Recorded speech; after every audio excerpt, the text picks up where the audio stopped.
지속 가능한 경제, 언제부턴가 우리 사회에서 화두가 되어 나온 말이죠.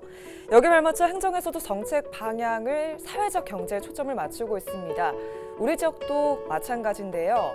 전북만의 사회적 경제 어떻게 만들어가고 있을까요? 오늘 소나기에서는 전북경제통상진흥원 조지훈 원장님을 모시고 이야기를 나눠보도록 하겠습니다. 반갑습니다. 네, 반갑습니다. 조지훈입니다. 네.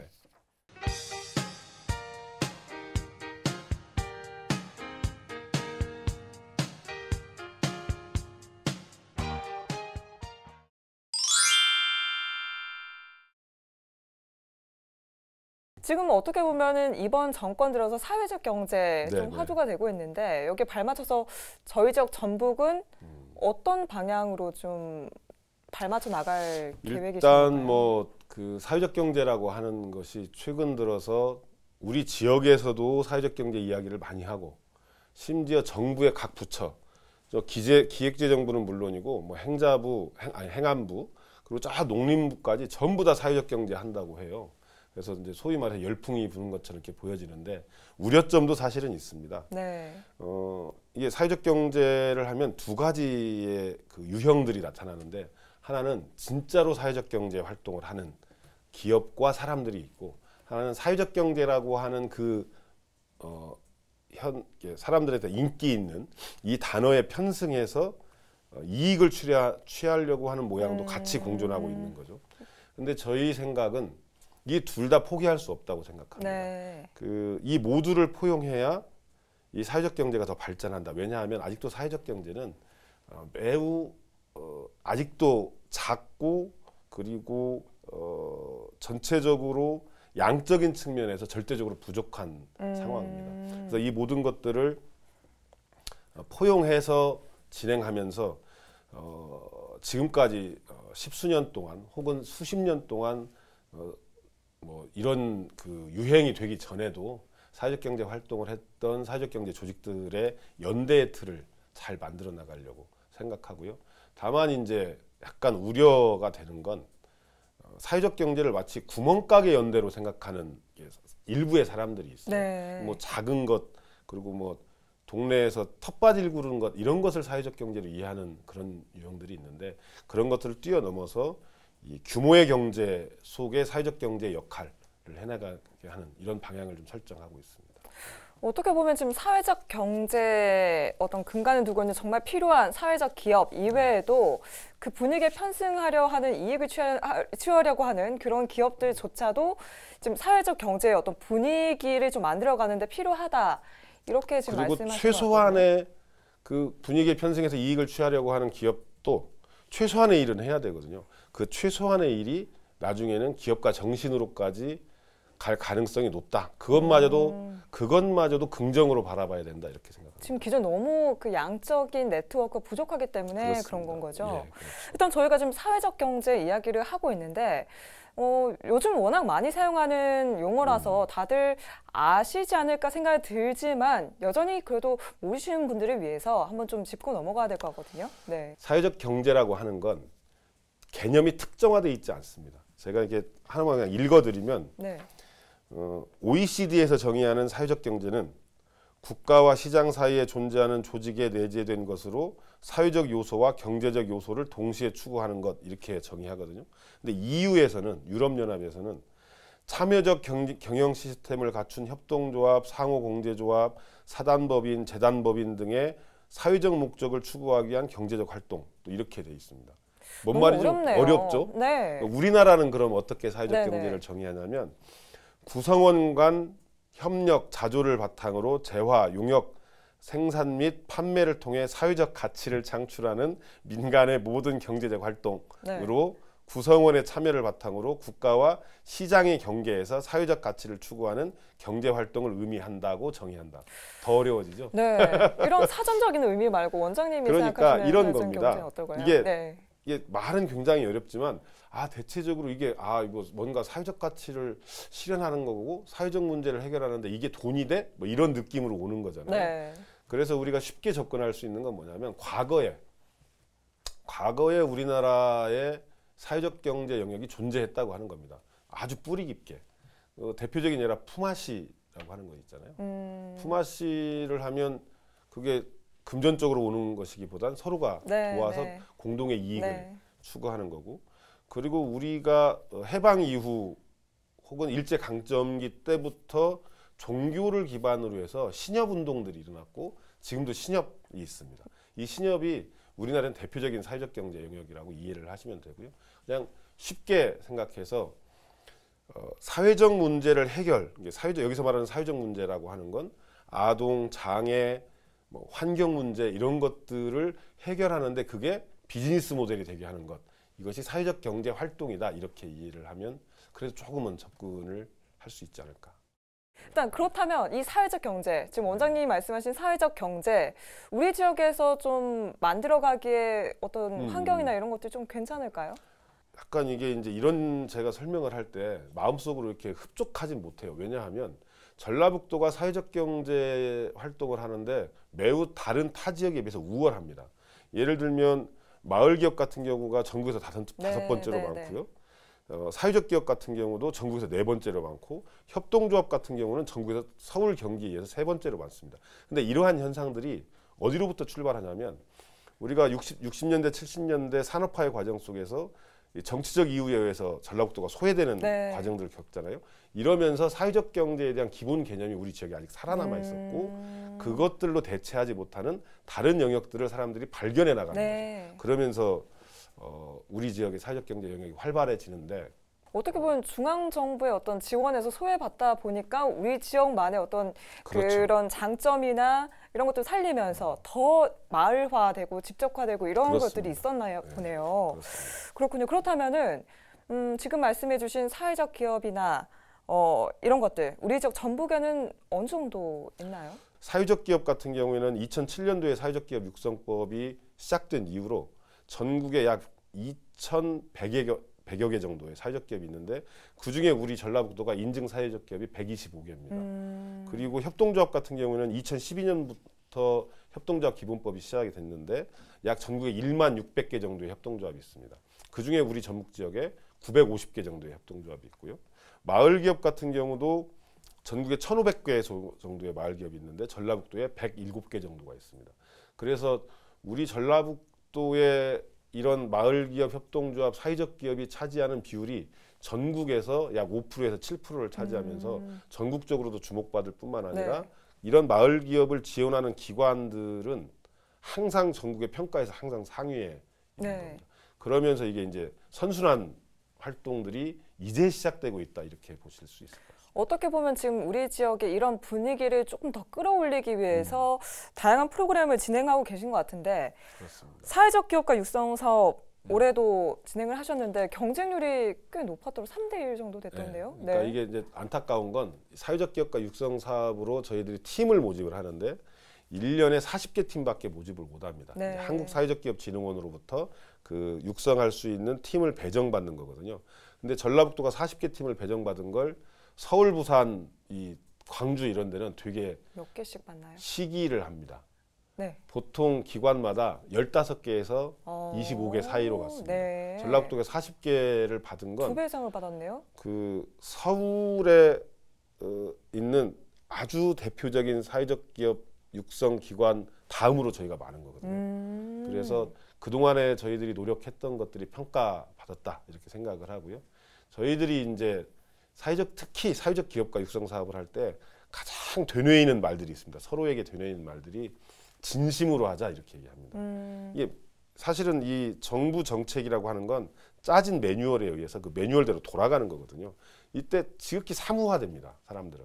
근데 이때 조금 사무적인 걸 놓치더라도 정말로 이 사람에게 도움이 되는 것, 차라리 이분이 준비가 안 됐으면 선발하지 말고 다시 더 준비를 하도록 만드는 것이 우리가 해야 될 일이다. 진심으로 해야 된다.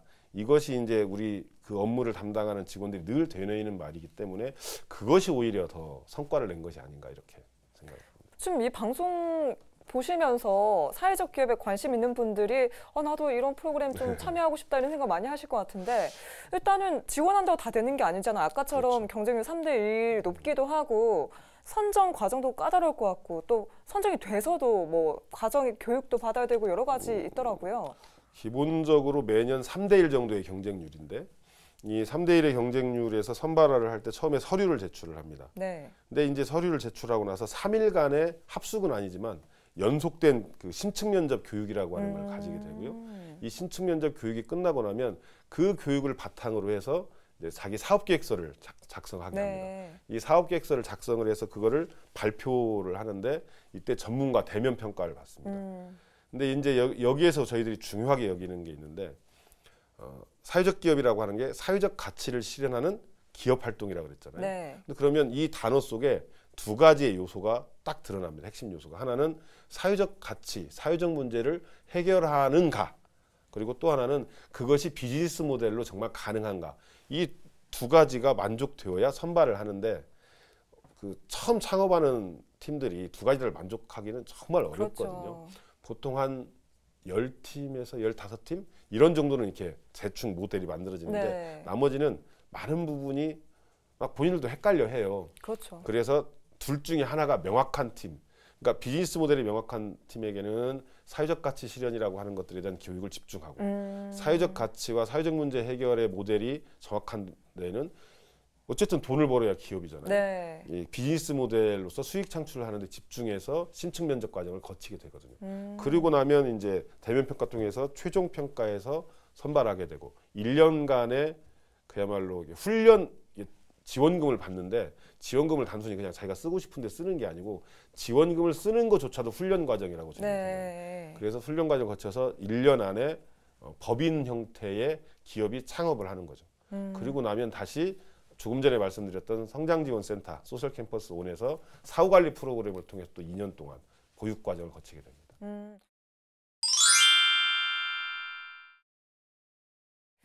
원장님의 개인적인 이야기도 좀 나눠봐야 될 것 같아요. 네. 전주시 의원 시절에 네. 네, 대형마트 의무 휴업제 예, 이걸 예. 좀 직접적으로 이끌어낸 장본인이시잖아요.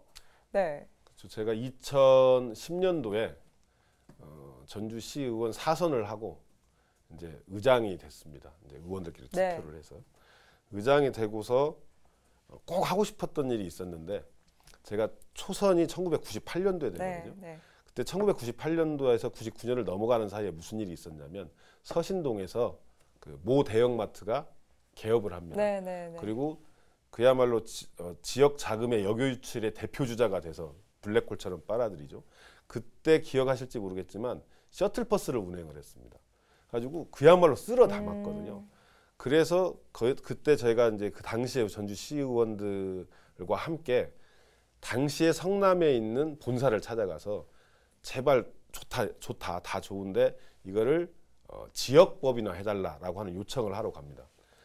결론부터 말씀드리면 문 앞에서 쫓겨났습니다. 네. 전주시 의원들이. 그 뒤로 진짜로 마음속 준비로부터 시작해서 실질적인 그 연구 자료들을 한 10여 년간 준비를 한 겁니다. 해서 그럼 핵심은 뭐냐? 상생이라고 하는 그 틀 안에 이 경제 틀 안에 이 대형마트들도 들어와야 된다라고 해서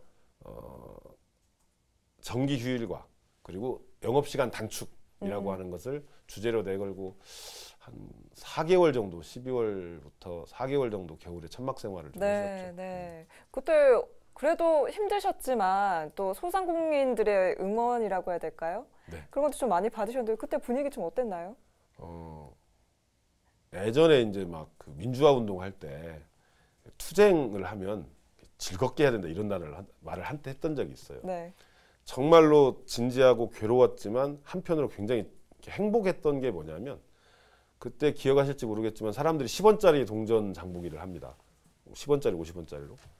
전주 시내 각 은행에 있는 10원짜리 50원짜리가 전부 다 저희 천막에 모였다고 할 정도로 사람들이 그리고 초등학교 5학년짜리 아이가 저금통을 놓고 갑니다. 네. 100원짜리까지 들어있는 그래서 이걸 10원짜리 장보기에 써달라고 그렇게 하면서 마음이 모아졌고요.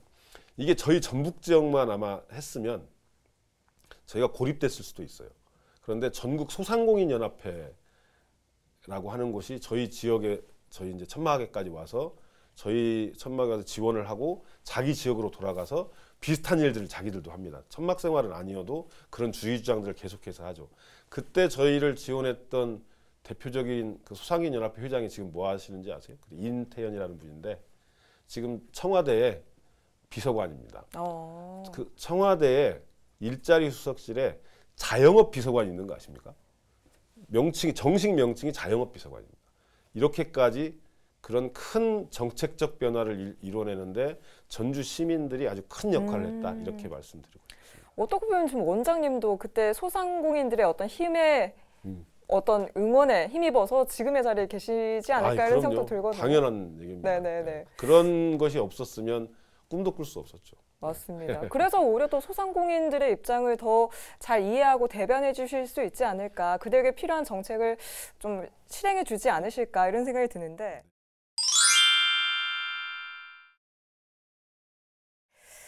전북경제통상진흥원, 그렇다면은 올해 같은 경우에는 좀 더 이 부분에 대해서 좀 초점을 두고 주안점을 두고 일을 해야 되겠다 이렇게 생각하시는 부분이 있으실 것 같거든요.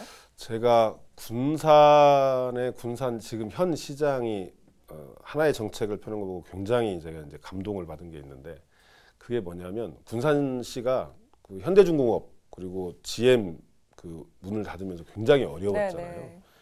어려울 때 군산시장이 지난번 지방선거가 끝나자마자 당선되자마자 서울을 뻔질나게 오르락내리락 하더라고요. 그게 도대체 뭐 하는 것인가 지켜봤더니 군산사랑 상품권이라고 하는 그 지역화폐를 발행을 해서 그거를 지역의 이 골목상권과 소상공인들에게 돌리는데, 2019년도에 군산시의 그 군산사랑 상품권 지역화폐가 얼마가 돌아가는지 아십니까? 얼마가 발행되는지? 3천억이 발행됩니다. 근데 아무도 가능하지 않을 거라고 했어요.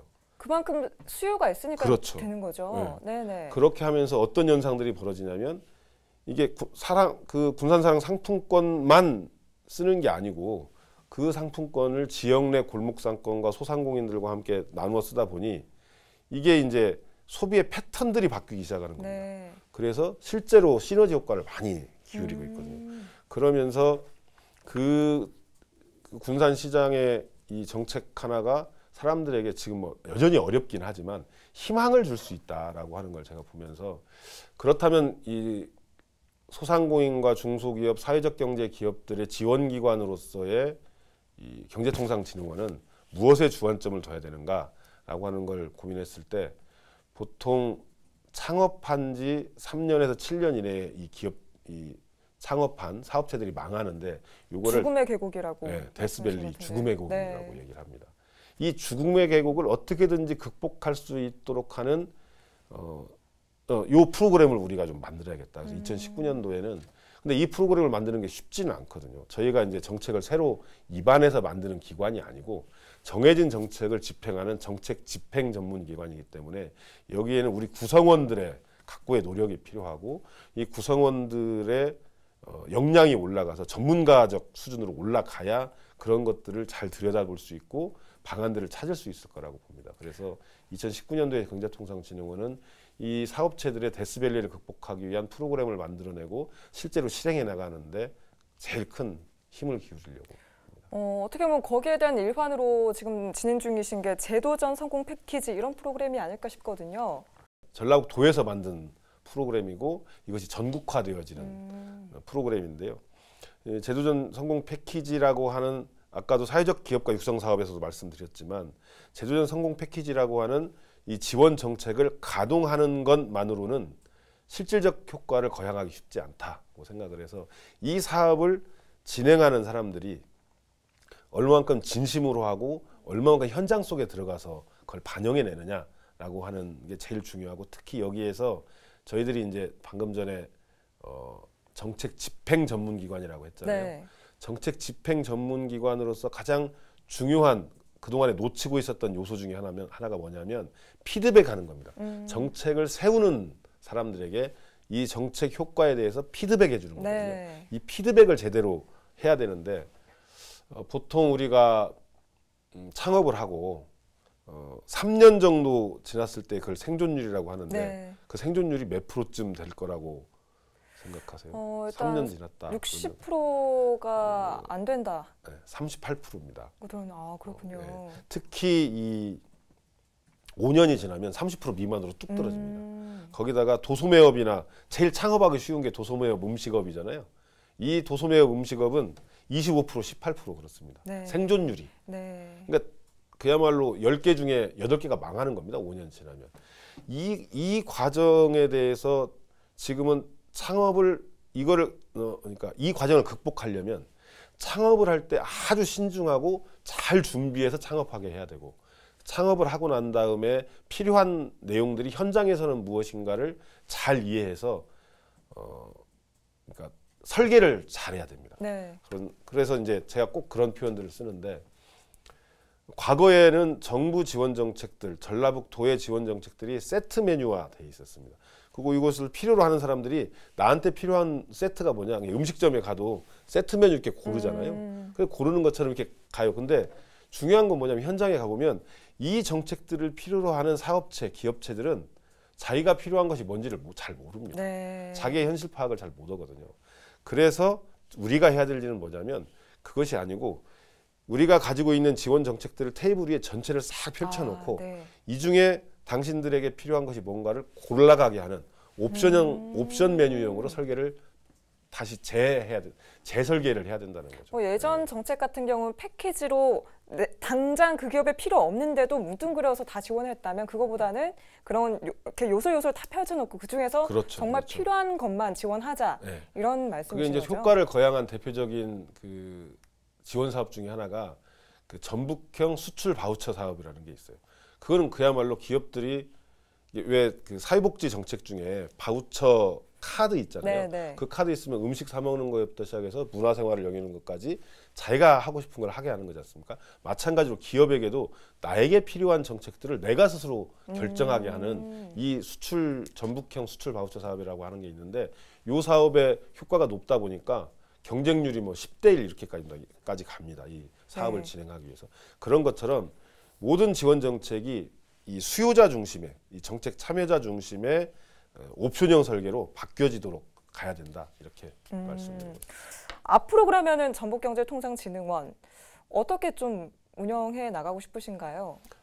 현재 경제통상진흥원이 잘 해낼 수 있는 수출 쪽으로 기업을 지원하고 유도한다든지 아니면 사회적 기업가를 육성한다든지 이런 잘할 수 있는 것들을 잘 함으로써 일단은 우리 도민들에게 신뢰를 받는 것이 우선이고요.